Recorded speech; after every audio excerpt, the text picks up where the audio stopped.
Hello, brothers, sisters, and friends, and welcome to the Fight Like Hell podcast. This is the official podcast of the National Association of Letter Carriers, the union that represents over 290,000 active and retired letter carriers employed by the United States Postal Service. I'm your host, Ed Morgan, and with me, as always, is our national president, Brian Renfro. Hey, Brian, how are you? Hey, Eddie, I'm doing great. Hope everybody had a great Thanksgiving. Yeah, well, Thanksgiving was last week, and we just had Black Friday and Small Business Saturday, and then Cyber Monday. And you know what that means? Peak season is well underway. God bless our letter carriers out there with those heavy parcel deliveries. Just want to make sure that you're keeping yourself safe. Make sure you're looking out for our brothers and sisters on the workroom floor and out on them routes. Working long hours. Just make sure you're taking care of yourself. Brian, you want to talk about peak season for a sec? Yeah, for sure. You mentioned Black Friday and Cyber Monday. It's kind of interesting over the years. Peak season used to be that it sort of slowly ramped up, at the end of November and early December. And as it got closer to Christmas, the volume went up and up and up. And now it's sort of like it starts with just an explosion of usually in that first week of December. Definitely the middle of the week and toward the end of the week after Thanksgiving, largely because of, as you said, Black Friday and Cyber Monday. But no, it's a time of year where, we carry a lot of parcels all year now, but it's especially heavy during peak season. And as e-commerce has continued to grow, there's more and more parcels. And as every letter carrier listening to this knows, the more parcels we have, the more physical our job becomes. So you have a combination of, we typically work longer hours during peak season, regardless of what we're doing, but we're not only working longer hours, you're working longer hours and you're doing more physical work because we're handling more heavy parcels and things like that. So, that combined with, in a lot of locations, the weather starts to get cold and a little more dangerous in some places, and it gets dark earlier and all those things. It's a time of year where the Postal Service and letter carriers, we have always shined, and we will do that this year. But for us, it becomes a stressful time, and it becomes a time where, we have to really be diligent about safety because the possibility of accidents and injuries and things like that go up. So, first and foremost to our members, we absolutely appreciate everything that you do all the time, but particularly during peak season. Our customers certainly have that same appreciation, but it's also really important that in everything we do that we prioritize our safety, especially during this time of year when the job gets, in a lot of ways, it's more gratifying this time of year, but there's no question that it's more difficult this time of year. So keep yourself safe, and I know everyone's going to do what we've always done, and that's serve our customers well. So we're a week past now from the wrap session. I just want to get your thoughts about how the wrap session went. If you haven't heard already, we have two recap episodes of podcast episodes of the podcast, or excuse me, of the wrap session, day 1 and day 2. Make sure you go into your archives and check those episodes out. We had some branch presidents on, gave their thoughts, and Brian talked about his thing. So if you just want to give a recap of what you thought about the wrap session, Brian? Yeah, I thought it was fantastic. It's always great on the years we don't have a national convention. Per our Constitution, we have this national conference, as the Constitution says, but we've kind of over the years called it a wrap session. It's always great to have all the leadership of our union, the branch level, state level, regional, national level, all together to really discuss the most important work and the priorities of our union. And look, the main focus has been different at different times in years past, just depending on what was going on. And we were really happy to be able to schedule this particular wrap session right in the middle of our collective bargaining prep as we look forward to opening collective bargaining next year in February. So we utilized all day on Saturday, the first day of the wrap session, and then a significant amount of time that we spent on Sunday together when I spoke and then opened it up and gave everyone an opportunity to speak on collective bargaining. And I think if you've listened to those recap episodes, it's pretty clear that from the perspective of those that were in attendance, they thought it was really good to receive a lot of information, have the opportunity to give their feedback. I could tell you from my perspective and the perspectives of all our executive council members, we thought it was really helpful in the work that we're doing to prepare for collective bargaining. So, it was a great weekend. I'm so happy and not surprised, but appreciative of the engagement of all our branch leaders, over that weekend. And as far as how it fits into our collective bargaining preparation process, we envision this being a really important part of that, in addition to a lot of the other things that we've talked about on the podcast. And I think it turned out to be just that. So it was a great weekend, and everyone did a fantastic job. And I think ultimately our members, most importantly, are going to be better for the work that was done over that weekend. Yeah, just great showing there. Thank you. Thank the executive council. Thank those branch presidents doing the work for their members. Everyone was very professional and really did a great job. Switching subjects, this is a final reminder for you guys. We're about a week away. Specifically talking to you guys on the workroom floor. Make sure you're checking out open season, December 8th, final time for all those procrastinators out there. I'm one of them most of the time. So make sure you're checking out your health benefits. Make sure that you're talking to someone on the workroom floor, the guy that cases next to you and the woman that cases to your right. Make sure you're telling them, giving them a reminder. If you're doing a stand-up safety talk, make sure you're reminding people to check out their open season. It's open up until Monday, December 8th. This is your final warning. Please make sure that you're making those decisions and making the best decision for yourself. Yeah. Don't wait until Monday, December 8th. If you haven't looked into this, in particular, if you don't currently have the NALC health benefit plan, give the plan a call, 888-636-6252. They will answer any questions that you have.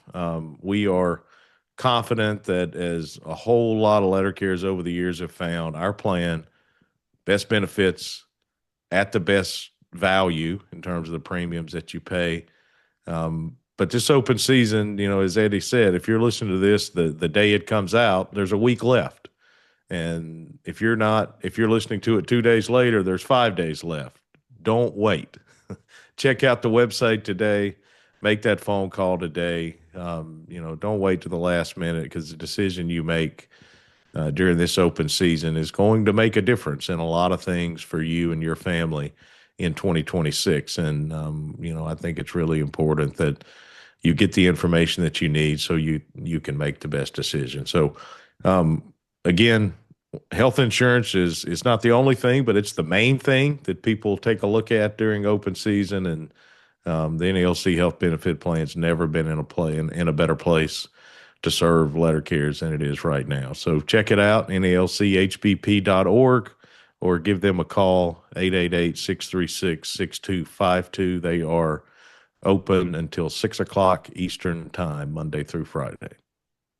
And I saw we had a few social media pieces about the health benefit plan. I'm going to ask our producer, Sarah, if she can link them into this podcast so that you can take a look and maybe get your questions answered.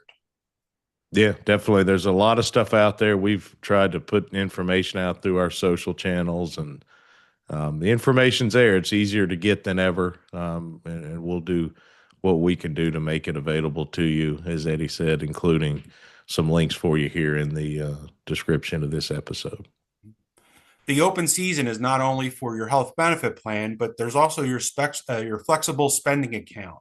If you've never put money into a flexible spending account, it's a pre-tax deduction. So money taken out of your paycheck to help you pay for upcoming medical costs, whether those are prescriptions. If you know that your kids have to get braces this year, you can put money away pre-tax. So it's going to be a little bit cheaper for you. and you'll be able to pay those bills off with that money. Also, if you have children in dependent care, you can use that money pre-tax to pay that bill. Trying to save you a little bit money out there, and you have to go to fsafeds.com to sign up for that. There's more information on Light Blue if you want to check out that. And I'm going to ask our producer, Sarah. We give her a ton of work. She does a great job editing and recording this podcast for us. Make sure that if she could add those links, fsafeds.com and Light Blue. Yeah, the flexible spending account is just an excellent program and benefit. I use it, Eddie. I know you do too. It's certainly saves you some money, which is excellent. It also makes things easy. You figure out what amount you want to have withheld pre-tax, and they hold out an amount from every paycheck, and it just becomes easy for you to make payments for. As Eddie said, most people use it for medical care, but there are other things that are covered: child care, dependent care. So check that out. Most of us can have reasonably anticipate things that may be coming up next year. Eddie, you mentioned braces. If someone's in a place where they know they have to have maybe some medical procedure at some point during the year, you have prescription drugs that you take all the time. You know what those cost, so it saves you a little bit of money on taxes, and also makes things really easy to pay for that stuff. So it's a great benefit that we strongly encourage you to look into and take advantage of, however it suits you. So at the wrap session, we had some exhibit tables. So we had some for our legislative department, we had some for the health benefit plan, the Disaster Relief Foundation, NALC, and we had one for the emergency response team.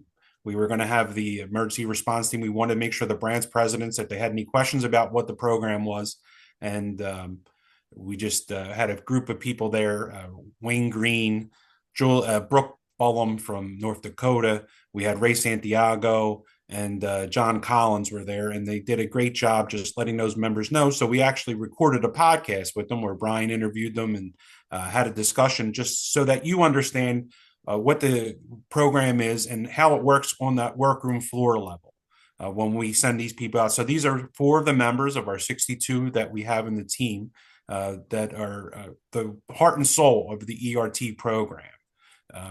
They do a great job, and we have a really good interview with them today.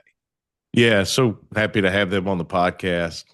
If you listen to the previous episode we did on the emergency response team, where Manny, our director of safety and health, and I talked a little bit about the history of it and leading up to where it is now. One thing that we both, Manny and I, feel very strongly about, and Eddie, you're heavily involved in this. I know you do too. Is this program has been very successful, and it's been very successful primarily because of the people that are doing it. And these 4 are just shining examples of the quality of the people, and that have the ability to go out and help others, but also care about letter cares, and really they just have one goal, and that goal is to do what they can do to help our members. And we're just so fortunate and appreciative to have all the folks that we've trained that we utilize for ERT, and these 4, I think, represent that entire group really well. So it's an awesome conversation, and I'm sure our listeners will have the same takeaway after they hear from them. Well, let's do that now. Let's hear from the ERT members. We are thrilled to be joined on the Fight Like Hell podcast by 4 of our wonderful emergency response team members to have a conversation about what they do with the emergency response team. I'm really excited and appreciative, of course, of the 4 of you guys being here. And I think maybe rather than me introducing you, it would be better to give you all each the opportunity to introduce yourself. So why don't you just tell us a little bit about yourself, where you're from, kind of what your history is with the union, and then we'll jump right into the ERT. Brooke, let's start with you. My name is Brooke Bollom. I'm from branch 957 out of Bismarck, North Dakota. I started as a carrier in 2007. I became the steward in 2016 until present. I became an academy instructor in 2019. I became the VP of our branch in 2023, and then also the state VP in 2023, which both of those I hold currently. And I'm also our local political liaison and also food drive coordinator. So a little busy. You wear a lot of hats. Yes. Lots of hats. John? Hey Brian, how you Hey, doing? I'm good, man. Yeah, I got out of the Marine Corps in 1978. Started at the post office in 1979 as a shop steward. I started pretty early. I went and transpired over into a branch president. I was president for 25 years of Branch 63, Zanesville, Ohio. I was on the Ohio State Association executive board. I was a member of the backup and the primary member of the Step B team in Columbus, Ohio. In 2010, I was asked to come to headquarters to work as a staff person, and I did so. And in 2011, President Rolando appointed me as assistant to the president for contract administration. Where I worked as for Manny Peralta under safety, I worked for Lou Dross and director of city delivery. Brian, I worked for you as director of city delivery. And then in 2015, I was appointed as regional administrative assistant in Lorain, Ohio. I retired from the Postal Service and also retired from the Union in 2023. And I was fortunate enough to become a member of the ERT team in March of 2024. Yeah, just to maybe a little fun fact for the listeners. John and I started coming to DC to work at headquarters at the same time. And then we actually both started full time working as staffers in the contract administration unit at headquarters on the very same day. So we worked together for a long time. And so throughout this podcast, if you, I might sort of unconsciously rib John about something. So just understand that's the background if I do. John, thanks for joining us. All right, next, Rei. Hey, Brian. I'm a second generation carrier. My father did it for 40 years in the same office. I'm out of branch 67 in Elizabeth, New Jersey. I started as a casual carrier back in 1997 and did that for about 2.5 years and then became PTF in 2000. Been a carrier since 2000, became a shop steward in about 2008, became vice president in 20, I believe 2010, and then president in 2014, I believe. Uh, I'm now currently the treasurer of the branch, and like Brooke, hold quite a number of titles here in the office or in this region, and also food drive coordinator. I also did the academy for quite some time. Actually, a leadership academy graduate as well, and like pretty much all of us, we wear lots of hats and try to figure out what we're doing every day. You did great for the ERT, and we really appreciate you joining us. And I think you're about to go out on deployment maybe tomorrow, not too far from home. So, it's definitely be fresh on your mind, of course. And speaking of deployment, we got one of our ERT members that is actually out on deployment right now. So, Wayne, why don't you introduce yourself and tell us about you, a little bit about you? Hey, my name is Wayne Green. I'm an active letter carrier with nearly 26 years with the United States Postal Service. I'm the president of Winston-Salem, North Carolina, MERS.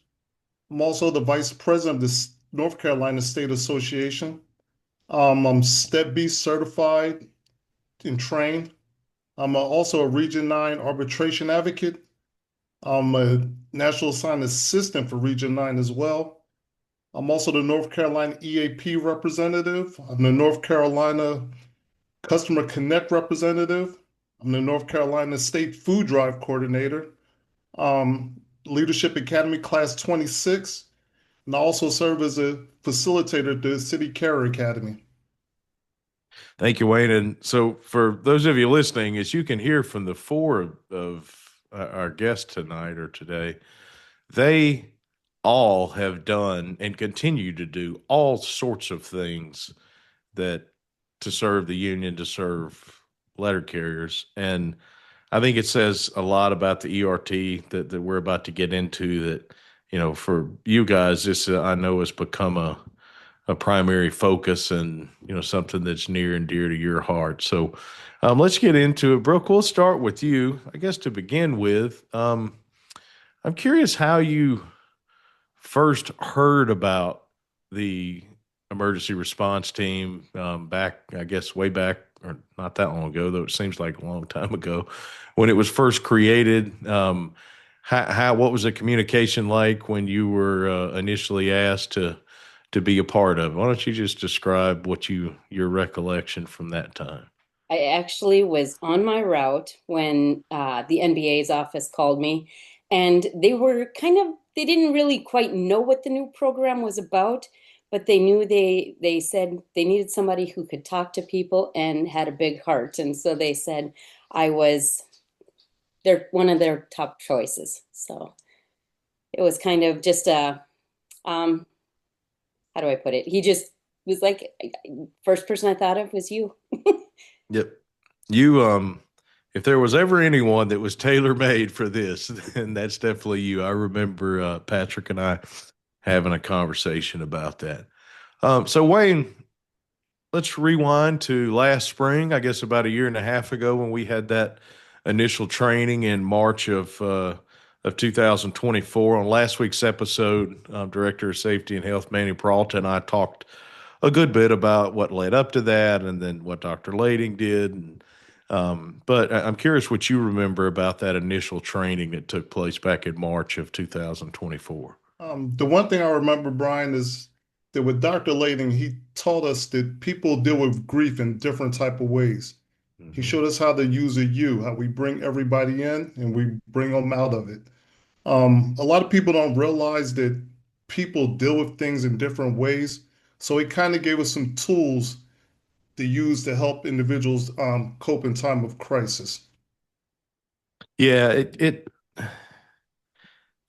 I remember, as we talked about, Manny and I talked about in last week's episode, when we first started exploring this and looking at what other unions did that wouldn't translate directly into what we needed, but they definitely helped us and served as a blueprint. I'll never forget, we went to one of their trainings, as I know you guys are aware, that the steelworkers had, and hearing Dr. Lading, and I specifically remember what you just said. The fact that people deal with these things differently was like a really impactful thing. I had never thought about that. And obviously over the now almost 80 deployments that we've had, that's played out. So John, back to that initial training last March.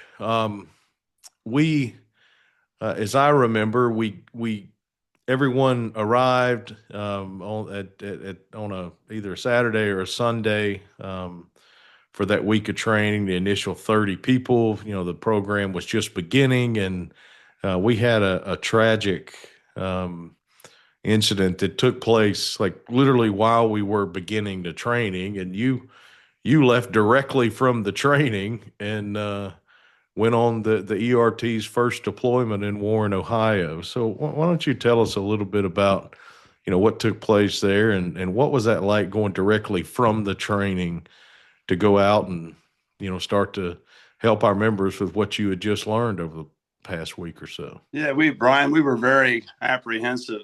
Bill Cook and myself, we went to Warren, Ohio, but we literally left the training on Friday, and on the way home from that training, we actually got in contact with the branch president from Warren, Ohio, talked to Mark Camilli, the national business agent, and we set everything up literally while we was driving home from that training. And we went to Warren. We got there in the afternoon, and we had some chairs brought over from a church next door we literally caught the carriers as they were coming back in off the street. We set the chairs up as what we were taught in training and give everyone to start to voice their opinion. You could really feel the frustrations from the letter carriers, not only from the tragic shooting of Javante Davis, but it was the way that management handled the whole situation. So the people sat in a round circle. They was able to talk. Then they started talking about the experiences they had with Javante. Then they talked about the good times they had with Javante. So we did that on the first evening we got there. The next day, we actually went around, introduced ourselves to the workroom floor. Then we went around case to case and talked to each letter carrier, each rural carrier, and we made it known that anyone wanting to talk to us individually in person, that we had rooms set up, and we talked to those carriers off the floor. We actually even talked to a supervisor that was extremely upset. The shooting occurred about 1 o'clock, and it is about 2 o'clock as things started tapering out. The news outlets, the story got out of the shooting on the street, and the PUM actually, the supervisor called the PUM and said, "Hey, I'd like to get the carriers to bring them back off the street." And he literally asked her, "Has there been any other shootings?" And she said no. And she said, "Well, then just leave them out there." So they were upset about that, the way they were treated. They were upset the day that Bill and I were there. The post office at the local level made arrangements where any carrier that wanted to go to the service, they could go to the service. Well, the postal inspectors chose that day that they were going to start bringing all the carriers in to interview those folks, and that's going to hinder those people going to those calling hours. But the business agent, Mark Camilli, he got involved and he took care of that. And that was probably one of the things, Brian, that was difficult for, at least it was for me, as going into as a different rule than what we did in the past. You're not going in there to file a grievance or to negotiate a settlement. You're going in there to help the letter carriers, and all that other stuff that was going on. We just actually turned that over to Mark Camilli, and Mark took care of all that. Thanks, John. We, obviously remember that tragic loss of Brother Davis on March 2nd last year. And, as you described, it was the maiden voyage for the ERT. And I know you and Bill, definitely helped the carriers there. But as you said, we also learned a lot of lessons. Rei, you have had a pretty significant amount of experience now in doing, several deployments. Is there anyone, if you want to maybe just describe the type of situations that you've deployed to over the last, I guess, year and a half or so now? Absolutely. Unfortunately, there have been like several where there were deaths involved. One was an actually a murder. Another one was a suicide. Very all tough going into these offices. But the thing that I guess myself and my partner Bob Peterson, we were able to really get in touch with the branch president and the local stewards and have, like some type of information walking into the situation. So we were a little bit, like apprised of what we were walking into. It was not easy. Those several ones going into New York City where that murder had happened. That was a tough one dealing with a lot of people that were highly upset, and it took us about 2 days to like really get the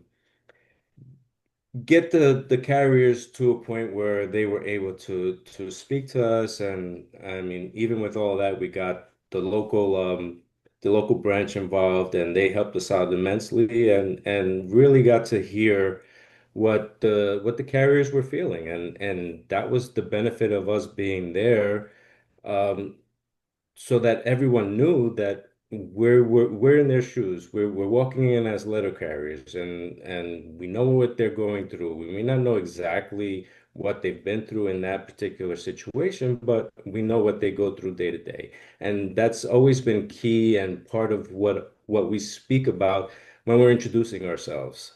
And I think it's a really good icebreaker when they see us coming in with polo shirts and stuff like that. They don't know who we are, but like once we get that introduction done, they really open up and let us know what's really going on.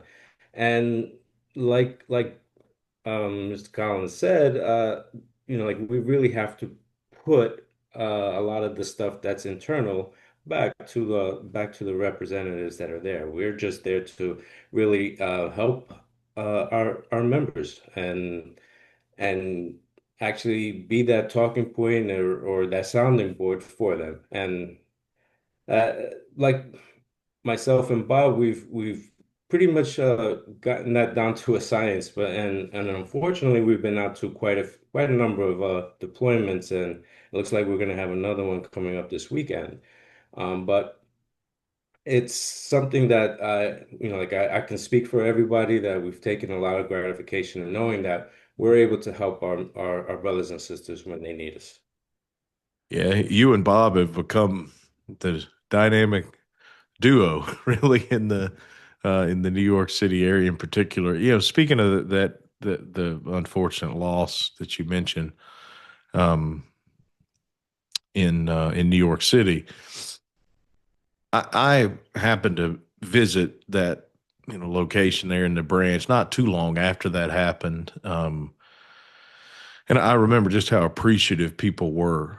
Because Ray, you alluded to this, but I think it's important to maybe if we haven't witnessed or been through this type of sort of traumatic incident, there's a lot of things, besides just people dealing with the type of grief and emotions and the things that you guys are trained to go assist them with. There's just a lot of stuff going on. It can be very chaotic and overwhelming. And I think a big part, something I hear all the time from our members that the ERT has assisted is, that they came in and they weren't worried about anything except, just talking to me and that meant a whole lot to them. So let's get into Wayne, a little bit about kind of the like mechanics of how this works. So let's say something happens and you are one of the ERT members that's going to be deployed. Why don't you just describe like how that communication gets to you and then what happens after that? Because a lot of stuff happens really quickly from when you get notified until we're actually there helping the carriers. Why don't you talk us through that process a little bit? All right. And you was right when you said when we get that first call, things happen very quickly because at the end of the day, we have our sisters and brothers who are there. They're looking for that support from us. So we get an email, generally it's from Michelle and Ed, who are very good contacts. When we get that call, we get everything established. We set our route of travel. Then we'll contact our coworker that we're going with, our other partner. Generally, me and Brooke, we pair up also a lot, so we kind of have a good working relationship, and we try to coordinate how we're going to get to the scene where we need to go. As far as where it comes to the Postal Service have actually worked very well with the NALC in helping get team members deployed. I got a call just Monday to come to the current location where I'm at now. I got the call, called Metro, made my reservations. Then during this process, you coordinate with the branch president and you try to find a contact within that office so you can know, pretty much give you an idea what you're going into. So far as the information is relayed from the NLC is very good. That way you're not going into a situation blind. But we're usually here in 2 to 3 days. It's a very rapid response, very rapid. Yeah, which is, I think, an important part of it being as effective and beneficial to our members as it can be. It's interesting you mentioned the Postal Service. We talked some about that on last week's episode. Going back to last spring when we started this thing, we we had put it all together and done all the training. And then I told them, hey, we're going to do this thing. They're like, what are you doing? And I said, this stuff happens and we're going to go help. We know we have EAP and that's something that we bargain. And, but this is just something in addition to that. And, um, I think what they have found, certainly locally, the places that you guys have been and all our team members have been deployed, but I think even, from sort of a high level view from their headquarters, is our ERT teams going there. We invest resources in this to help our members, but we help everybody that's there. And everybody that's the entire what is always every single time a very difficult situation gets better, and that's good for everyone. So you're right; they have been for the most part, things have gone really, really smoothly. So let's talk about when you get there, Brooke. You get deployed, and normally you guys go in pairs, at least two of you, sometimes more, and if it's a large station, depending on kind of the number of people and that sort of thing. But normally you're going to get there probably in the morning before or when the carriers report to work. Why don't you just describe for the listeners what's it like on that workroom floor? Like, what do you when you show up there? What do you do, and what are those interactions? How do they typically go? It does depend on the office size. So my first deployment was a smaller office. There wasn't very many. We were able to do that where we could sit around with the carriers. Little bit larger office size on my next deployments. Me and Wayne actually went back to the same office twice, and so the reception we got the second time we were there was very different from the first time we were there. So having a repeat office they were happy to see us, but not for the circumstances.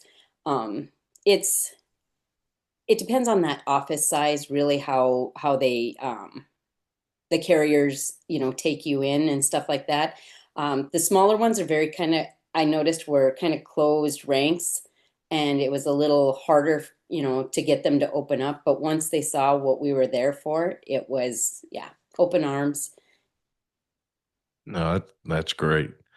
So John, when you're there and you're talking to someone, what like what is your goal as an ERT member? What are you, aside from help them obviously, but a little more specifically than that, what are you trying to achieve in the interactions and conversations that you have with people when we respond? We're to support them, Brian. We're there to support them, there to listen, not just a physical presence. If we see that they need something, whether it's to go visit a family member that is really torn up about the tragic incident, we'll do that. If it means going to the hospital to see the carrier that was injured, we'll do that. But mainly, we're there for them, listening, and we're letter carriers. They're letter carriers, and I tell you, it's tough not only to be a letter carrier, but when something tragic happens, is to go out there on your route. You're by yourself. You got all the thoughts going through your mind. And a lot of times when something tragic happens to somebody else, it brings up something to that individual that happened to them, and it brings up that tragedy. So mainly, Brian's the short answer is just to be there for them. Yeah. Well, yeah. And John, you mentioned something there. And Ray, I'm going to go to you for this one. And then I've got one more question after this for all four of you. Ray, John mentioned reaching out to family members. We've had incidents where, fortunately, we that did not involve loss of life, but had injuries and people are in the hospital. So our ERT members have, of course, helped the carers on the workroom floor, but it kind of goes beyond that, doesn't it? It absolutely does. There were a couple of times where we did reach out, and at the parents actually were at the office for two deployments that we had, and we were able to spend quite a bit of time, like talking to them. assisting them in any way we could, like just bridging that gap where they just didn't know how to get this information, or like who do we speak to get this information. I mean, it even helping them when going to the carrier's locker and retrieving personal items, which like it was not easy.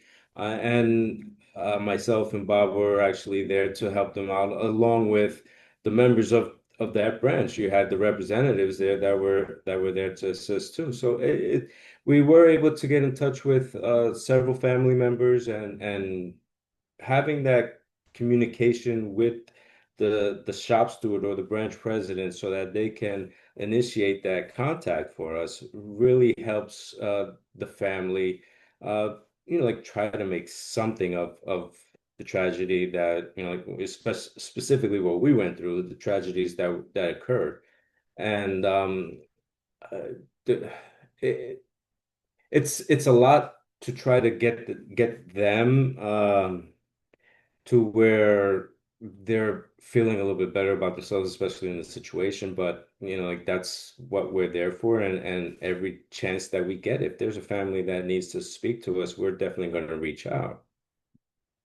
Excellent, excellent. So this is the second consecutive episode of our podcast, the Fight Like Hell podcast, that we have included. At least the last episode was completely about the emergency response team, and we've spent the last half hour plus talking about it. And the primary reason we do that is, number one, I think our members will find it interesting, but also we want this resource that we've created and we continue to grow, and we have plans to even grow into the future, to be utilized.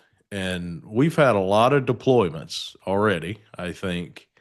But you guys have all done it. You've heard me talk about it. You've heard others talk about it, that, we really encourage branch leaders, and that if they see their members struggling with something, particularly on the heels of a traumatic incident, typically the type incidents that we respond and deploy to reach out to their NBA office. And we encourage that, because the absolute worst thing that'll happen is the response might be that particular situation is not necessarily what the emergency response team is designed to respond to. And we've responded to a lot of different types of things that have happened, but ultimately just to help our members. But I think it would be really interesting. I'm going to go to all four of you for this,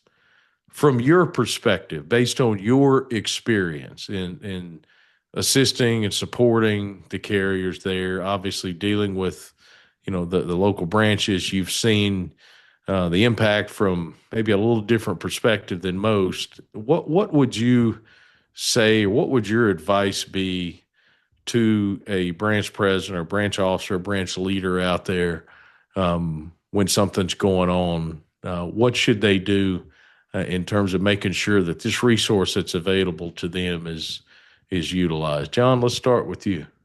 Yeah, I definitely encourage them, Brian, to make that call, to get a hold of the headquarters, the ERT staff, Michelle, Eddie Morgan. Those guys do a absolutely great job. But yeah, make the call, because a lot of times what happens, Brian, and we've all been there, the particular something happens in your own office, and we're just actually even too close, because we're so emotionally involved as well. So I definitely encourage to reach out to the presidents to make that phone call and ask for some assistance. Yeah, I think that's a really good point. Is when we talked to the branch presidents on last week's podcast, that's something that really came through, that there's so much going on after this happens, that it can be a challenge just to try to cover all your bases and take care of the things need to be taken care of, and taking care of the people and their well-being is definitely high on that list. Ray, what about you? Is there anything in particular you you would advise or encourage our branch leaders to do as it relates to the ERT? Uh, yes, there were a couple of times where the branch president may not have been sure of reaching out to get the team out there, and if it's one person affected, it's one person too many. So they should just reach out and definitely get us out there if this is just one affected. Because the few times that I've been to smaller offices where maybe one or two were really affected. The other carriers had other stuff going on, which we were able to, like really listen to their issues and point them in a direction where they should be going to get any additional assistance. Obviously, we're not professionals in that manner to make any type of medical recommendations, but we can point them in a direction to where they should go. So if it's just one person that's really affected, it's pretty much the whole office, and a lot of them really don't open up until we get there and we make those rounds and we speak to each one individually. And that's when they tend to really open up and let their hair down, so to speak, and give us all the information that what's really bothering them and going on. So I would just say if it's affecting one, it's affecting all, so just make that call. Yeah, that's a really strong point. And I think now that we've had almost 80 deployments, we can say based on the deployments we've had that the one thing we can assure people of is only good and only positive is going to come from deploying the ERT. Brooke, what about you? What advice or encouragement would you give to branch presidents that might be wondering if there's a need for the ERT based on something that's happened with them in their branch? I would say definitely make the call, but even if you don't feel it's not, I've had this where a couple of people have said, well, it wasn't really that bad, and then they made the call, but then they didn't get a call back. There wasn't a team deployed, and there was some miscommunication. So making sure that they're communicating that there is a need is really important. I remember the situation, but even for the family wise, they don't know how to navigate all the postal stuff. So, we've learned being out on deployments that they don't even know something simple as an EIN. And so to have that information for the family and to have that communication, and also with the leadership, I know a few of the branch presidents were struggling and they were just keeping their heads above water. And so for us to be there to take some of that off of them. Excellent. Thank you. And Wayne, we'll go to you last. One thought that just popped into my mind is earlier we talked about how immediate the response is, how quickly we get there. But I think we should certainly encourage people that, look, even if it's been a week or it's been a couple of weeks since something happened, the point is we can still help people, so that they should reach out. Isn't that right? Yeah, that's true. And we spoke about leaders of the branch presidents. As leaders in branches, a lot of things people tend to feel that I could do this. This is my job to protect my branch. Everyone needs help at one point or another. And it's always good to see a fresh face come in. A lot of times when we hear all the time, when we leave these offices, is thank you. We just arrived at this unit today. We already heard the words thank you. When we come in with our polo shirts on, they're looking, the first thing they're thinking is it's probably somebody from management to watch them count mail or things like that. That's the first thought. Once we stand in that stand up and tell them that we're there for them, this is a peer-to-peer program. They say, wow, young lady came to me today and said, wow, Wayne, I did not know that the NLC does that. So this is a great program that they actually see the effects and the hard work that the NLC actually puts in to its members. Yeah, thank you, Wayne. Very well said. Brooke, John, Rei, Wayne, thank you guys so much for joining us. Of course, thank you for your really selfless dedication to all the things you've done for letter carriers, but in particular to the emergency response team. You guys are all just tailor-made for this and have have really impacted a lot of our members in a positive way. So thank you all for joining us tonight. And I'm sure we'll see you all out on ERT deployments, helping our members in the very near future. Thank you for listening to this episode of the Fight Like Hell podcast. Please subscribe so that you don't miss an episode. And please share this podcast with our NALC brothers and sisters. You can follow the NALC on social media using Facebook, X, and Instagram. You can find links to our accounts in the episode description. May your steward be by your side, and may the union have your back. Thanks for listening. See you next week.